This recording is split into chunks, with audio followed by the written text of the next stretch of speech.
We've got more reaction now coming into America's newsroom after the U.S. expels dozens of Russian diplomats.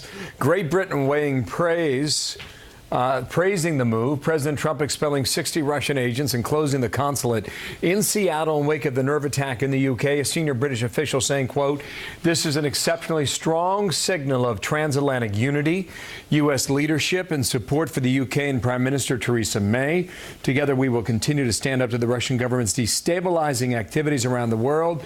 More on this as we get it. That statement in from London just a moment ago.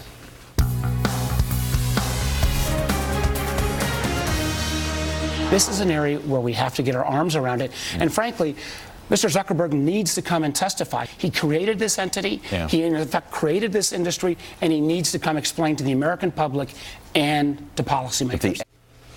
Facebook already hit by a PR nightmare. Now it's also on a congressional hot seat with the top Democrat on the Senate Intelligence Committee calling on CEO and founder Mark Zuckerberg to testify on Capitol Hill. Chris Bedford, editor-in-chief of the Daily Caller Foundation, CapriCafaro, Washington Examiner contributor, and former Ohio State Senate Minority Leader. Chris, I don't have to tell you, everybody is talking about this. And the question is, can people trust Facebook? Can they trust Mark Zuckerberg that he's not just giving away all your private information? No, they can't. And it's kind of surprising that people did for so long. The amount of things that you volunteer on the internet over the years. I actually looked back at when I first joined it when it was thefacebook.com in college. I gave them way more information than now, a little bit more savvy.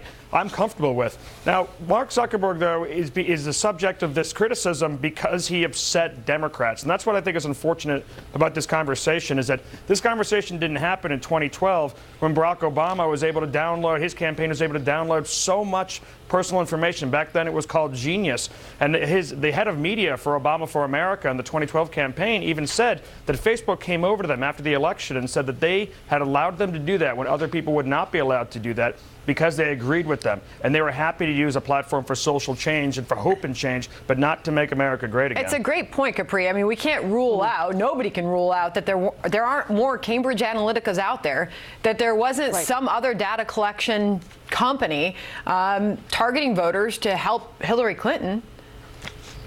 You know, here's the thing. I mean, I think that this is any time that there's a breach of individual data for any kind of exploitative use, it's not right, whether it's Democrats or Republicans. And yes, you know, over the last 15 years, as the internet and as social media have become more prevalent in campaigns and in marketing, even for private industry, it's become, you know, I think commonplace. And we do click that, you know, I agree button that basically, you know, sells our soul to Facebook and any other entity.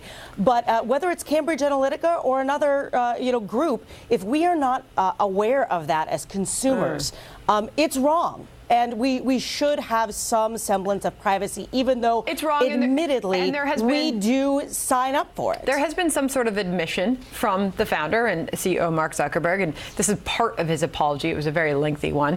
This was a breach of trust, and I'm sorry we didn't do more at the time.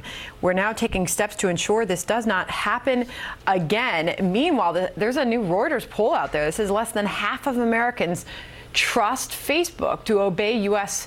privacy laws. So is it too late to finally hear from Zuckerberg on this, Chris? You know, it used to be back like the wild, wild west in old Facebook days where you could put an app on their platform and you could essentially harvest people's information. And that's what happened right here. And I think Facebook is in trouble on a couple fronts. It's under attack from the right. It's under attack from the left.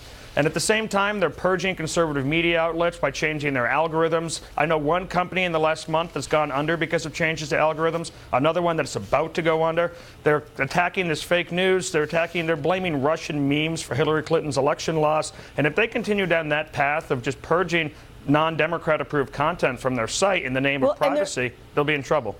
Capri? They're actually purging some other things as well. I actually saw this last night on Facebook. A friend of mine had posted earlier in the day basically a post that said, if you want to see how your privacy is basically being exploited by Facebook, like click here, here, and here, and it got taken down. by her post got taken down, as well as others that shared her post. So that says something that it's not just about politics. It's about them trying to protect their brand.